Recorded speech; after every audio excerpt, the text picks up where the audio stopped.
And नमस्कार दोस्तों। Growing minds में मैं विजय कुमार आप सबका एक बार फिर से स्वागत करता हूं। आज हम लोग स्टार्ट करने वाले हैं क्लास 10th का geography chapter for resources and development. आइए अब इस चैप्टर को हम लोग स्टार्ट करते हैं। तो पहला है इसका इंट्रोडक्शन। तो आप देख सकते हैं एवरीथिंग इन आवर इन्वायरमेंट, जो भी इन्वायरमेंट में अवेलेबल है जो कि हमारे नीड्स को सेटिस्फाइड कर सके, वैसी टेक्नोलॉजी साथ साथ में, जैसे कि हम लोग छोटे क्लासेस में पढ़ते हैं कि everything in our environment which can be use to satisfied our need is known as resources. अभी तक हम लोग छोटे क्लासेस में यही पढ़ते थे और क्लास 10th में इसमें कुछ वर्ड्स एडेड कर देने हैं, जैसे इस टेक्नोलॉजिकली एक्सेसिबल, यानी कि ऐसी टेक्नोलॉजी हो जो एक्सेसिबल हो, एक्सेस कर सके, ठीक है, उस रिसोर्सेज को हम लोग इस रिसोर्सेज का इस्तेमाल करने लायक बना सके। इकोनॉमिकली फैसिसेबल, इट मीन्स फैसिसेबल का मतलब होता है एफोर्डेबल, यानी कि हम लोग खरीद सके उसको, पैसे दे करके उसको हम लोग यूज़ में डेली लाइफ में ला सके। और कल्चरली एक्सेप्टेबल, यानी कि जो हमारा का कल्चर, जो इंडिया की जो कल्चर है उसमें ये एक्सेप्टेबल हो, ऐसा नहीं कि कल्चर के बाहर चला जाए। वैसे टर्म्स को हम लोग रिसोर्सेज कहते हैं। अब रिसोर्सेज को हम लोगों ने फिजिकल इन्वायरमेंट जो कि नेचुरल है, टेक्नोलॉजिकल, या यहाँ पर फिगर में आप अपना, आपके पास जो बुक है उसमें भी आप देख सकते हैं। दोस्तों ये वीडियो और ये स्लाइड्स बनाने में बहुत मेहनत लग रही है, सो आप सबसे रिक्वेस्ट है इसको ज़्यादा से ज़्यादा लाइक करें, शेयर करें एंड सब्सक्राइब करें, ठीक है। चलिए आइए अब हम लोग देखते हैं। Resources can be classified in the following वे, कुछ वे से इसको क्लासिफाइड किया गया है। फर्स्टली है ओरिजिन, ठीक है। तो ओरिजिन में हम लोग बचपन से पढ़ते आ रहे हैं कि ये या तो बायोटिक हो सकता है या फिर अबायोटिक हो सकता है। एक्सहॉस्टेबिलिटी, इसमें आ जाती है आपकी दो categories, renewable and non renewable. और ऑनरशिप, इसमें आता है individual, community, national and international. Status of development के नाम पर देख लीजिए तो रिसोर्सेज को क्लासिफाइड किया गया है potential, development stock, developed stock and reserve में। अब ओरिजिन के बेस पर बायोटिक और अबायोटिक होती है, अब उसको हम लोग किस तरह से देखते हैं वो आइए हम लोग देखते हैं कि रिसोर्सेज को किस तरह से बांटा गया है। तो नेचुरल एंड ह्यूमन रिसोर्सेज, ये डायग्राम आपके बुक का ही है, आप बुक में भी देख सकते हैं। तो नेचुरल को बांटा गया है रीन्यूएबल और नॉन रीन्यूएबल को। रीन्यूएबल को या तो वो कंटिन्यूअसली रीन्यूएबल होता जाएगा लाइक विंड और वाटर से, या फिर वो बायोलॉजिकली रीन्यूएबल होगा। अब बायोलॉजिकली को भी दो हिस्सों में बांटा गया, या तो वो नेचुरल वे में होगा जैसे कि वेजिटेशन, फॉरेस्ट, और या तो वो वाइल्ड लाइफ के तरीके से होगा। नॉन रिन्यूएबल रिसोर्सेज को दो हिस्सों में क्लासिफाइड किया गया, रिसाइकलेबल और नॉन रिसाइकलेबल। ह्यूमन को स्ट्रक्चर एंड इंस्टीट्यूशन और क्वांटिटी एंड क्वालिटी में। अब आते हैं types of resources.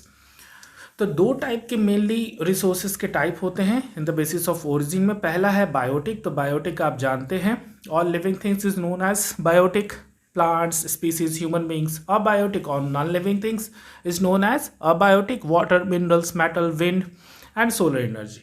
On the basis of accessibility पे देख लीजिए, renewable and non renewable already हम लोग रीड कर चुके हैं। तो रीन्यूएबल कौन सी हो सकती है, जो रेगुलरली, वैसे रिसोर्सेज जो लगातार रीन्यू हो सके, रिप्रोड्यूस हो सके।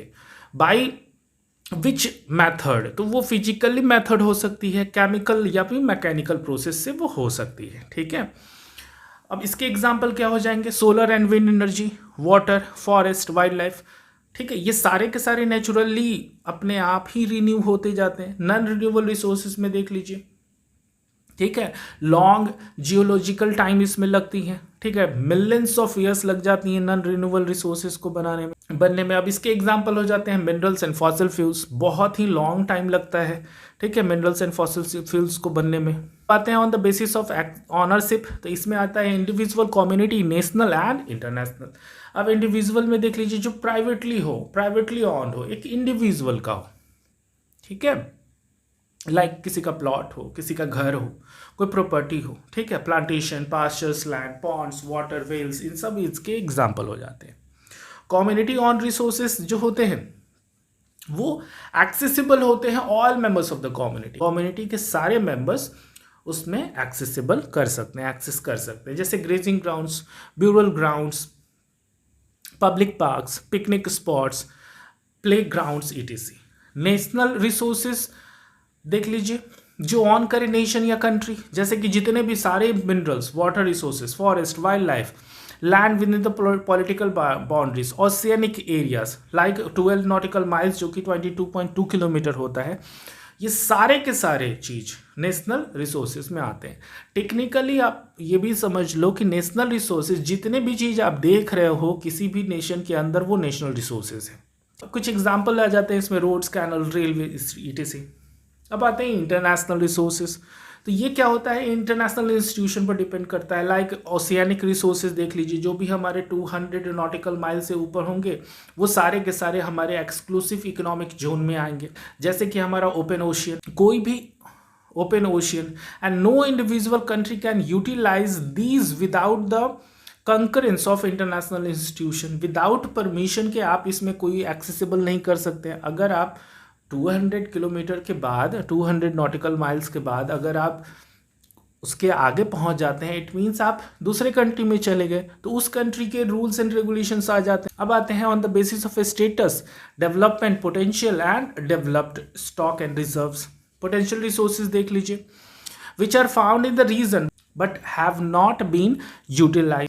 पोटेंशियल रिसोर्स वो सारे रीजन में फाउंड तो होते हैं लेकिन उसको यूटिलाइज नहीं कर सकते। जैसे राजस्थान एंड गुजरात में पोटेंशियल डेवलपमेंट बहुत ज़्यादा है, लाइक हमारे विंड एंड सोलर एनर्जी बहुत ज़्यादा है, लेकिन इसका यूटिलाइज नहीं हो पाता है। डेवलप्ड रिसोर्सेज वैसे रिसोर्सेज होते हैं जो सर्वे वगैरह के थ्रू उनकी क्वालिटी एंड क्वांटिटी डिटरमाइन तो की जाती है, डिटरमाइन की जाती है कि इसका यूटिलाइजेशन होगा, लेकिन ये पूरा का पूरा डेवलपमेंट, ये जो रिसोर्सेज का डेवलपमेंट है वो डिपेंड किस पर करती है, टेक्नोलॉजी पर, ठीक है, या लेवल ऑफ फैसिबिलिटी पर, ठीक है, कितना ज़्यादा ये फैसिबल है उस पर डिपेंड करती है।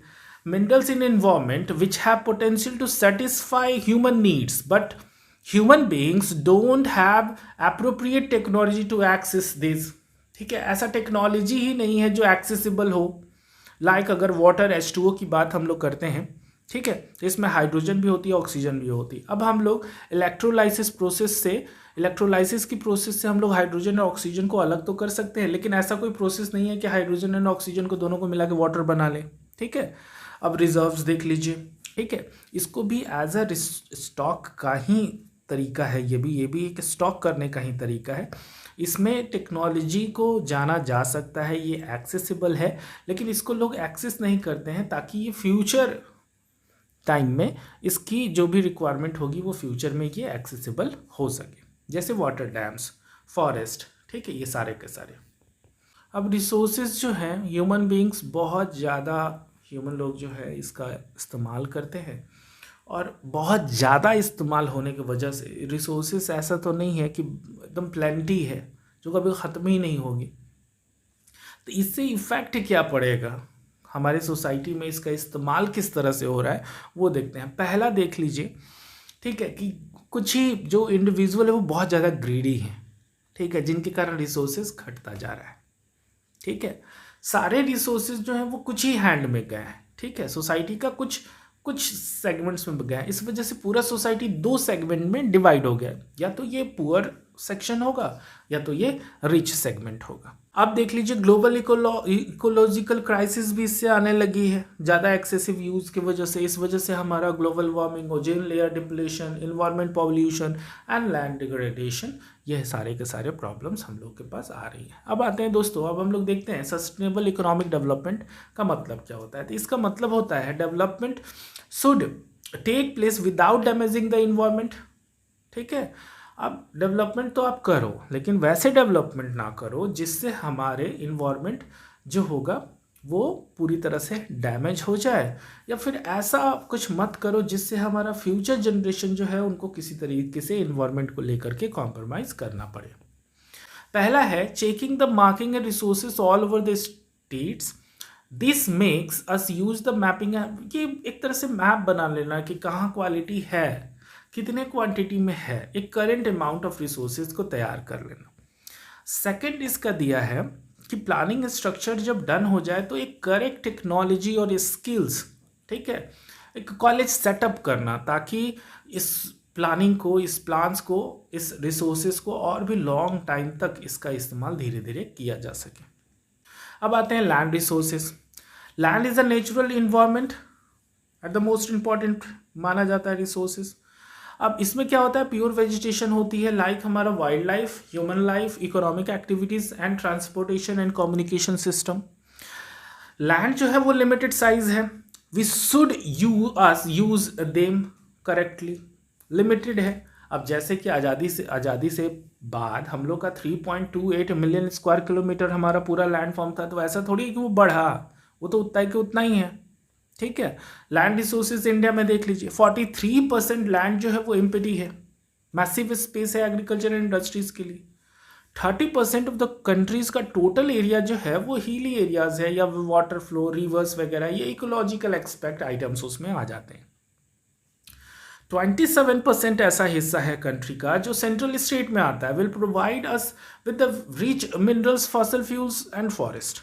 ठीक है, अब आते हैं लैंड यूज पैटर्न क्या है इंडिया में, वो देख लीजिए। इस पे बहुत इंपॉर्टेंट जो क्वेश्चन आता है वो भी देख लीजिए, what is the land used in India. तो फिजिकल फैक्टर देख लीजिए, including geography, weather and types of soils में आ जाते हैं हमारे। ह्यूमन फैक्टर में देख लीजिए, total amount of population, technology, access and culture and tradition. Land use information में देख लीजिए तो 93% ओनली है। ठीक है, which is the total area, because the mostly use of the north east state such as Assam, which has not been done completely. अभी तक पूरी तरह से असम का एरिया जो है वो कम्प्लीटली रिकोगनाइज ही नहीं किया गया है कि कितना एरिया है। ठीक है, कुछ एरिया जो है लाइक जम्मू एंड कश्मीर और जैसे पाकिस्तान और चाइना का जो एरिया है वो सभी के सभी जो बॉर्डर का एरिया है वो आज तक काउंट ही नहीं किया गया। ठीक है, उस पर कुछ होती ही नहीं है क्योंकि हमेशा फायरिंग या फिर वॉर वगैरह की सिचुएशन वहाँ बनी रहती है। लैंड डिग्रेडेशन देख लीजिए एंड कंजर्वेशन मेजर्स, जो हमारा नेक्स्ट टॉपिक है। लैंड डिग्रेडेशन एंड कंजर्वेशन जो मेजर करता है, mean the cutting of down the trees, over grazing, mining, quarrying, divided into land, इससे लैंड डिग्रेडेशन बढ़ती है।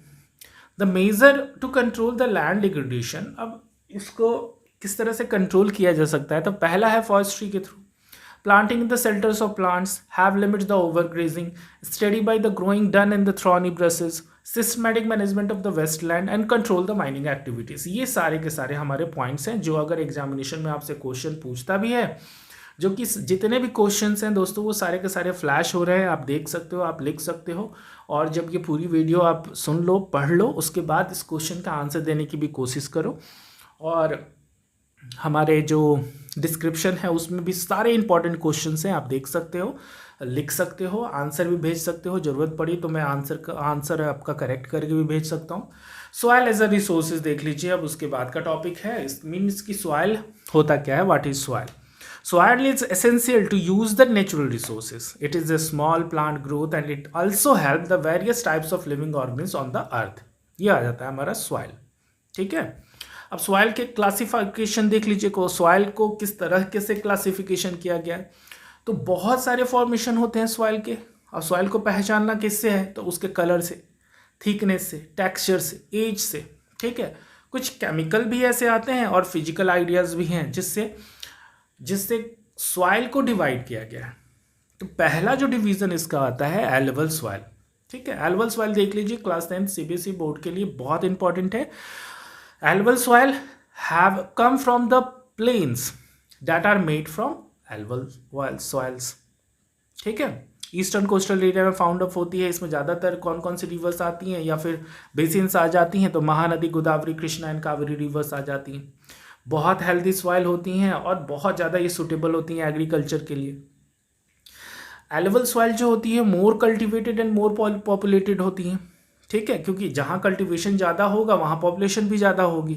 एल्युवियल सॉइल में potash, phosphoric acid, lime, ideal of the grown of sugar cane, wine, oats, ये सभी के सभी ग्रोइंग की जाती है। Different types of cereals and pulses भी यहाँ पर ग्रो की जाती है। ब्लैक सॉइल देख लीजिए, ब्लैक इन कलर होता है, जिसको रेग्यूर सॉइल भी बोलते हैं। ठीक है, suitable growing in the cotton के लिए बहुत ज़्यादा इंपॉर्टेंट होती है, इस वजह से इसको दूसरा तरीके से बोलते हैं, ब्लैक कॉटन सॉइल भी इसको बोलते हैं। फाउंड कहाँ कहाँ होता है, महाराष्ट्र, सौराष्ट्र, मालवा, मध्य प्रदेश, छत्तीसगढ़, गोदावरी एंड कृष्णा वैली के किनारे भी ब्लैक सॉइल फाउंड ऑफ होती हैं। फाइन क्ले मटेरियल से बनी होती हैं। ठीक है, और इनकी जो अपनी एक्सीलेंसी होती है, जो ये बहुत एक्सीलेंट माने जाते हैं मॉइस्चर को होल्डिंग करने में। ठीक है, rich protein and carbonate, magnesium, potash and lime इसमें फाउंड अप होती है। रेड एंड येलो सॉइल देख लीजिए। रेड एंड येलो सॉइल में क्या होता है कि इसमें बहुत लेस रेनफॉल होती है। Eastern and southern part of the Deccan states में ये फाउंड अप होती हैं, ठीक है, लाइक हमारे Orissa, Chhattisgarh, south part of the Ganga state and at the western side of the mountain hills, ठीक है। रेडिश कलर्स होती हैं, ठीक है, जिस वजह से ये रेड या येलो सॉइल में मिलती हैं। स्पॉइट and crystalline and metamorphic rocks से ये ज़्यादातर टूटी बन के ये सॉइल बनी होती है, ठीक है। Laterite soil, it is found the cold temperate and so much rainfall, ठीक है। कहाँ कहाँ फाउंड अप होती हैं? कर्नाटका, केरला, चेन्नई, मध्य प्रदेश और mountainous state of Orissa and Assam. अब ये सूटेबल होती हैं फार्मिंग के लिए, करेक्ट मैन्योर एंड फर्टिलाइजर के लिए। It is less humid content because की decomposer such as bacteria get the exploit because of the sunlight, ठीक है। सनलाइट के कारण बहुत ज़्यादा डिक्रीज हो जाती हैं और बैक्टीरिया वगैरह जो है तो वो एक्सप्लॉइट हो जाती हैं, बहुत ही लेस ह्यूमिड होती है ये। एरिड सॉइल देख लीजिए, western part of the Rajasthan में ये फाउंड अप होती हैं, ठीक है। After keeping the soil it is easy to farm, बहुत ईजी हो जाती है। लेस फर्टिलाइजर होती है, मॉइस्चर जो होती हैं वो बहुत ज़्यादा कम होती है क्योंकि ड्राई क्लाइमेट होता है। हाई टेम्परेचर यहाँ फाउंड अप होती हैं जो क्विकली, बहुत ही क्विकली डिसअपेयर हो जाती हैं, ठीक है। Salt intake in the more can high and standard salt by the evaporating the water, ठीक है। नेक्स्ट आते हैं forest soil. Forest soil is found the mountains area and hills where there are enough rains except will be different which is based on location के base पर होती हैं forest soil. ज़्यादातर ये हिली एरियाज में ही ना फाउंड अप होंगी, ठीक है। अब ये जो होती है फाइन सैंड्स वहाँ फाउंड अप होती है वैली साइड के किनारे, ठीक है। और अपर एरियाज ऑफ कोर्सेज, ठीक है। कोर्सेज का मतलब आप लोगों ने समझा, जो रिवर का वे होता है, वे ऑफ रिवर, ठीक है, जिस वे से वो जाती हैं उनको कोर्स बोलते हैं। It is divided into smaller parts of the river rooftop in the alluvial fans which can be cultivated, बहुत ज़्यादा cultivated होते हैं। Soil erosion and soil conservation देख लीजिए। Pure way of soil erosion क्या होता है? The wind, glacier, water which has the lead the soil disappearing, इसी वजह से ना soil erosion होता है। बचपन से पढ़ते आ रहे हो यार, ये सबको मालूम भी होगा। Human takes जो होते हैं वो कटिंग डाउन ट्री करते हैं, ओवर कटिंग करते हैं, बिल्डिंग्स, माइनिंग, etc। इससे क्या होता है? Dividing the earth with dissolve, ठीक है, डिजॉल्व होती हैं ज़्यादा से ज़्यादा। अब एक क्वेश्चन आता है, what was the measure of the control soil evaporation? तो cut cropping, growing house belt, we can do this the mountain areas by the cultivating doing the rooftop farming. ये एक मेन तरीका है जिससे आप इससे बचाया जा सकता है। सो थैंक यू, और ये वीडियो पूरा सुनने के लिए आपका बहुत बहुत धन्यवाद। आई होप सो आपको ये वीडियो बहुत अच्छी लगी होगी, एंड इसका नेक्स्ट चैप्टर मैं जल्दी लेके आऊँगा। तब तक के लिए thank you, and like and subscribe करना ना भूलें।